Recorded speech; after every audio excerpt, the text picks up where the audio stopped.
All right, hello everyone. We are back. Hole number 7 guide here. So let me set up my bag.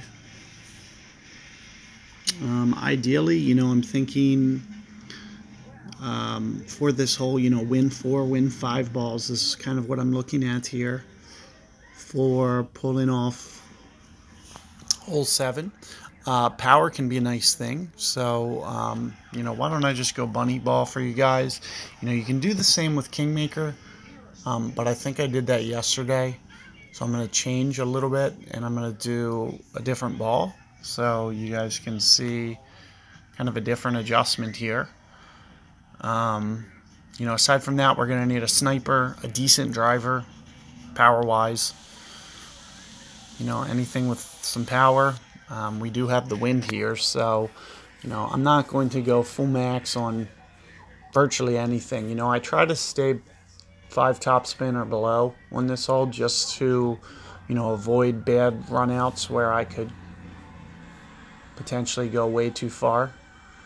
So you're definitely going to see me kind of set my power according to that. But notice how I'm using, win 4 ball here. And like I mentioned, 5 topspin. I tried to stay relatively backed off. I can go a little power here, but not very much. I'm going to play about 5 rings for my adjustment and use just a slight curl.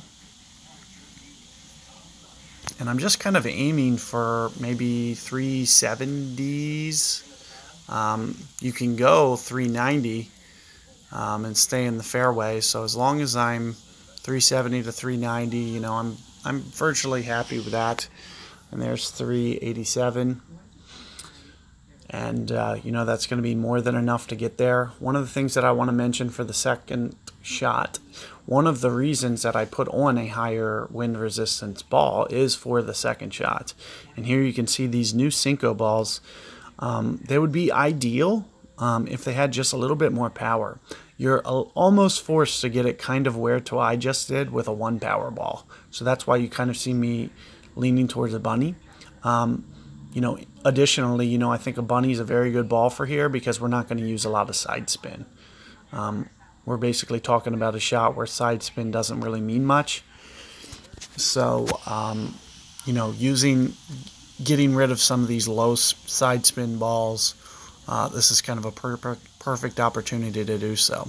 And you can see even where I'm at, I'm almost right at max distance.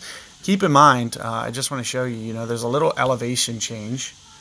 So, even at max, I don't quite go max. So, but you do see me go right around 2 topspin, more or less. And, additionally, for my adjustment here, you're going to see me go probably right on maybe about 7 rings as opposed to 7.5 to account for that, elevation change that I mentioned. Aha. Man, I've been having really bad luck on stream for this hole. So I just keep hitting great ball after great ball. It's just taking me out of the shot entirely. Disappointing to say the least. Worst case scenario, I'm going to be, right there every time. If you guys can just, bear with me. I'm just having brutal luck on this hole with my timing. So it's almost every single stream that I've done that on this hole. I think I've done it right once or twice, but, all things considered, I've ran probably about 6 rounds now, and 4 of them are great balls. So, very frustrating, to say the least. And I feel kind of bad for this guy. Well, he might be a replay anyway, so it probably doesn't matter, because I forfeited out enough. I'm just going to go ahead and, in the event, he used the Cinco ball. Just give him the birdie. But, I'm almost sure it was a replay anyway, so it really doesn't matter. At this point, I forfeited out. That's my 3rd forfeit.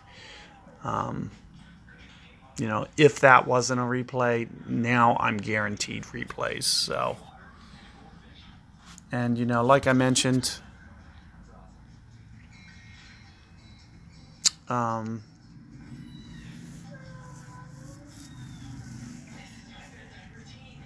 I think you guys can have great success with that hole. Just do keep that elevation tip that I gave you in mind. Aside from that, there's one other tip that I want to leave you guys with, and it's, it has to do with changing elevation surfaces. So if you go at it with a Kingmaker, you might have like a 10 mile per hour wind, for example, which means you have to go 10 rings, which means you might be aiming into the sand. And once you start aiming at a lower target, it starts affecting your rings a bit. So it's just something to consider. Using a higher wind resistant ball is kind of a tip that I've been doing, just to kind of, keep it on the rough. If I keep my adjustment on the rough, the rings are going to play very much more consistently. So, it'll play very close to, what it's supposed to do. But what I do notice is, max plays a little bit more like, mid plays a little bit more like min. It's a little bit of an underplay. Maybe 5 to 10% underplay is what you need to do for that hole. So anyway, keep that in mind, and good luck with that hole. I'll see you guys for hole 8 here.